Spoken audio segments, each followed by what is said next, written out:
வணக்கங்கய்யா. நாங்கள் கிள்ளிக்குளம் வேளாண்மை கல்லூரியில் 4ஆம் ஆண்டு படிக்கிற மாணவிகள். இங்கே கிராமப்புற பயிற்சி அப்படின்ற ஒரு ப்ரோக்ராம்க்காக நாங்கள் இங்கே தங்கி இருக்கோங்கய்யா ஒரு 2 மாதம். இப்போ நான் உங்களுக்கு எதை பற்றி சொல்ல போகிறேன் அப்படின்னா, தென்னையில் காண்டாமிருக வண்டோட தாக்குதல் இங்கே பரவலாகவே காணப்படுது. அதை கட்டுப்படுத்துறதுக்கான ஒரு எளிய முறையை தான் நான் இப்போ சொல்ல போகிறேன். எதை பயன்படுத்தி கட்டுப்படுத்துறது அப்படின்னா, நாப்தலின் பால்ஸ், அதாவது அந்துருண்டை, அதை பயன்படுத்தி கட்டுப்படுத்துறது தாங்கய்யா.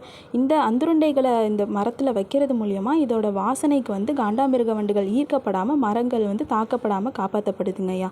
எப்படி பயன்படுத்தணும் அப்படின்னா, குருத்தை சுற்றி உள்ள ஒரு 3 மரக்கீத்துகளில் 3 இடத்துல இந்த 3 அந்துருண்டைகளை வைக்கணுங்கய்யா. 45 நாளைக்கு ஒரு தடவை இந்த மாதிரி அந்துருண்டைகளை வைக்கிறது மூலியமாக காண்டாமிருக வண்டுகளோட தாக்குதல்லேருந்து நம்ம மரத்தை காப்பாற்ற முடியுங்கய்யா. இதை எப்படி வைக்கணும் அப்படின்னா, இந்த மாதிரி மரத்தை சுற்றி ஒரு 3 கீத்துகளில் நம்ம வைக்கிறது மூலியமாக அதுலேருந்து வர வாசனைக்கு காண்டாமிருக வண்டுகள் ஈர்க்கப்படாமல் நம்மளால் மரங்களை காப்பாற்ற முடியுங்கய்யா. இந்த மாதிரி இளங்கன்றுகளுக்கு இதை 45 நாளைக்கு ஒரு தடவை பயன்படுத்தணுங்கய்யா. நன்றிங்கய்யா.